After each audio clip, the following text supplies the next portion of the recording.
Alright guys, we're going to be doing another character walkthrough with GamesRadar. We're going to be working with Steve now. Let's start with his normals. We have the standard standing jab, standing medium, standing fierce. Nothing special about those. What's going to be special are his kicks. He doesn't have any kicks. In fact, they're actually weaves.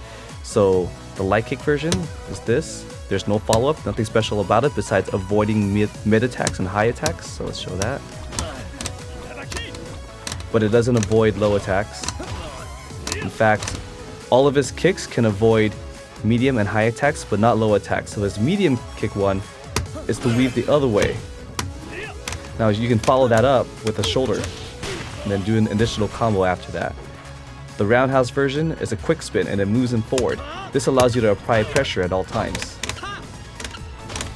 You can follow that up with standing fierce, or you can go low, and it's also cancelable from standing medium punch.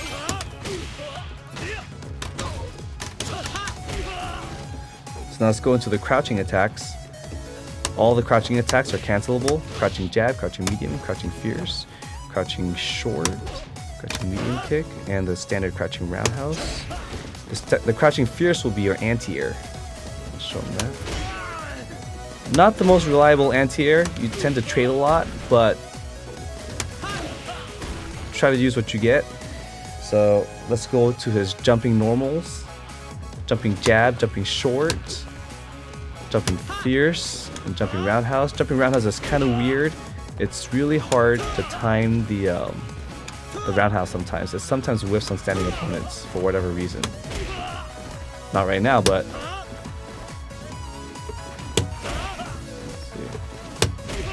well, you can ignore me for now, but jumping medium punch is my preferred move to use when I'm jumping. Jumping fierce, you can see right here, it's just like a jumping anti-air, jumping fierce, jumping uppercut. And then jumping medium kick is just a really weird hitbox. I just would avoid it completely. Now let's go into his command normals. This is where he actually shines. His overhead has so much range and can punish on reaction, or you can just throw it out to hopefully get that counter hit. And you can do additional combos because it puts them in a juggle state when you get the counter hit. His other move is the forward medium punch to light punch. That's going to be your go-to move. That's the move that you're going to use to get in and apply pressure at all times. And it gives you frame advantage on hit and you're safe on block. The other part of his game is the down back light kick. He's standing but he's going low. So you can follow that up with medium punch or fierce punch, and it puts him in a knockdown state, and it moves him closer to the corner, which is exactly where you want him to be. The last of his command normals is forward, light punch, and medium punch, which you can link into crouching medium punch. Not a whole ton you can use with that. I would generally just avoid it and try to use all the other tools to apply pressure. Now we're moving over to the specials. We're going to go into his stances. This is his regular movement.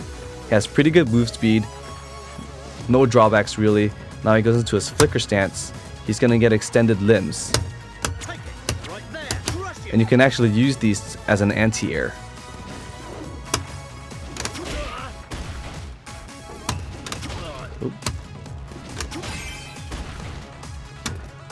Not the most reliable anti-air either, but it gives you another option. Your crouching fierce doesn't have a lot of range, so this can provide you with that horizontal range that you're looking for sometimes. Now his other stance is the peekaboo stance. You do forward with 3 kicks, and the jab version gives you the ability to absorb 1 hit and then dish out your damage. You can also do that to tag in your partner safely, so let's do that real quick. Oh. So you kind of get the gist of what I'm trying to do here. The second button of his stance doesn't, the rest of his buttons don't give him any armor, doesn't give him the ability to absorb a hit, but it does give you the ability to juggle. So let's show you.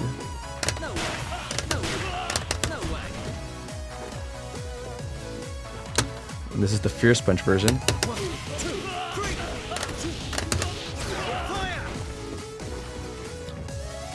So those are your follow-ups for that stance. The next of his special is the ducking. This is designed to be pretty much exact to work exactly the same as Dudley's would in Street Fighter 4. So they can avoid fireballs, but the normals can avoid medium, high, or low hits.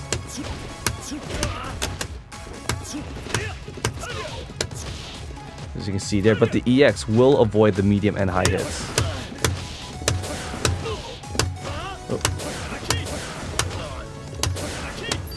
As you can see right there. Now he has 3 follow-ups. The first one is with the light punch. You usually use that as the ender of a combo, and there's also the medium punch version. It launches them. You can do a follow-up after that, like this. Or there's the fierce one, which is actually a command grab. Be careful of using this command grab. They can avoid it by ducking. The next of his move is Sonic Fang. Again, not a safe move on block. I wouldn't recommend it. You're gonna get punished really hard, as we're about to show you right here. Uppercut.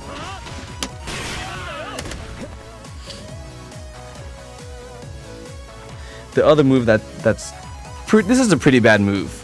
It's the sway, and we're gonna show you why it's a bad move. It's basically his counter attack, and you can use that to bait out and punish medium or high normals. But you see there, he did a medium punch uppercut, and he was able to punish me. The only uppercut he's able to avoid is the fierce uppercut. Let's try that again. Unlike Heihachi's, it doesn't stay out for very long. So even though the animation lasts a while, you see there, I still got hit. Heihachi's, his active frames last a while, and so his is much more effective than Steve's. Additionally, if he did the light punch version of the uppercut, he can actually just throw me after that, and I can't do anything about it. Now the last move that he has is the Hellfire. This is his fireball. This is going to be one of the most useful moves that Steve has. Check it out. It's got pretty decent range, about half screen range, and it goes pretty fast. So you kind of play like you're playing Ryu, except a faster fireball. And in the corner, you can actually get additional damage with the EX fireballs like this. So something along the lines of that. Now onto a super art. Not a ton of range, but the startup is really, really quick. It is a very viable anti-air, and it should stop all opponents from jumping. Oop, too early. You're getting careless. I'll see you. Next is this cross art. This cross art is quick, just like a super art, and should be used as an anti-air as well.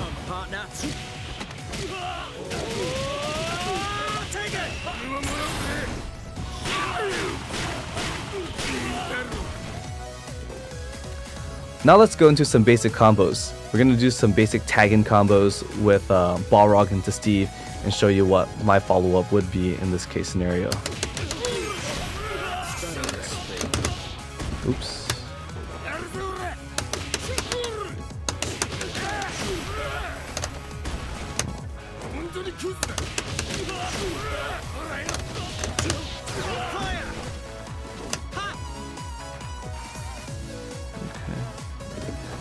Some more of his basic combos or mix-ups combos, cancelable moves, would be something like this.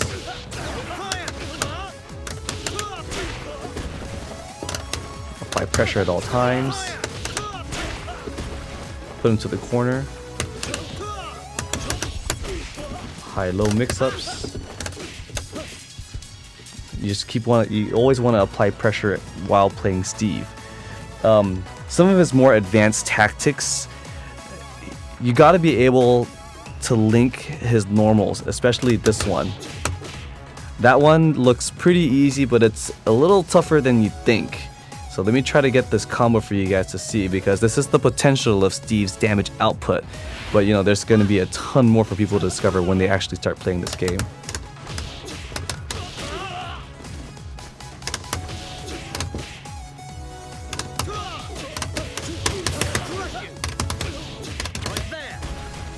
And there you have it. First try.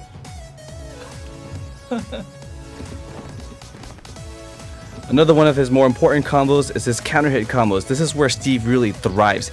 He is just like his Tekken counterpart. He's all about counter hits. So let's get Ken to crouch low real quick. Not as much damage as some of the other combos, but hey, it's extra damage. Now, one of my other favorite combos is his EX Fireball combos, and I'm gonna show you the amount of damage that he's gonna take right here.